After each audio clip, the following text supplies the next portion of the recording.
Bilang bahagi ng Golden Anniversary ng PTV ngayong araw, iba't ibang serbisyo ang handog nito sa kanilang mga empleyado. Pagkilala yan sa kanilang dedikasyon at sakripisyo sa paglilingkod sa bayan sa loob ng ilang dekada. Si Joshua Garcia sa sentro ng balita.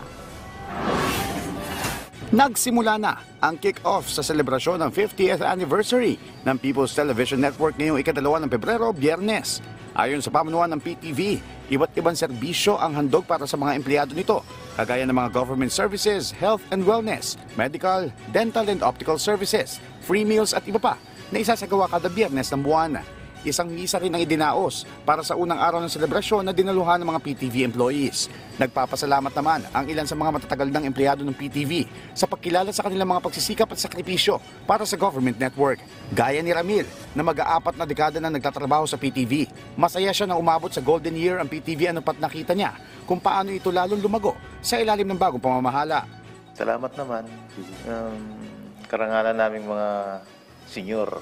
Ito, pinagpapatuloy yung parangal para sa anniversary ng Channel 4, mga dinaanan namin na sana sa GM nating bago na mapaganda pang Channel 4. Panalangin naman ni Daji na mahigit 3 dekada na rin sa PTV na magpatuloy lamang ang maayos na pamamalakad sa state media at makamit pa dito ang mas maraming tagumpay sa mga susunod pang panahon.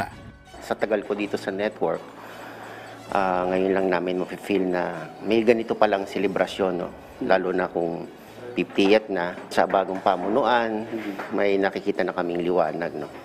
Na para sa aming mga empleyado sa tagal namin dito. Kung ano man po yung mga benefits na pwedeng offer ng management, we thank you to the new management.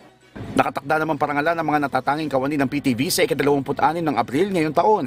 Samantala, layunin ng nasabing aktibidad na kilalanin at bigyang pugay ang serbisyo at dedikasyon ng mga empleyado ng PTV sa paglilingkod sa bansa at sa mga Pilipino.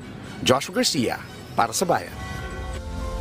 Ngayong Golden Anniversary ng inyong telebisyon ng bayan, syempre kasama namin kayo sa aming pagdiriwang.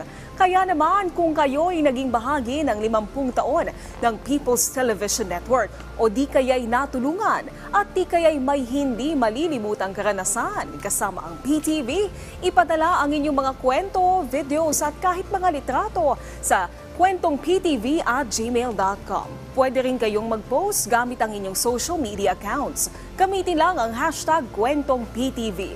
Sa 5 dekada, sama-sama tayo mula noon hanggang ngayon.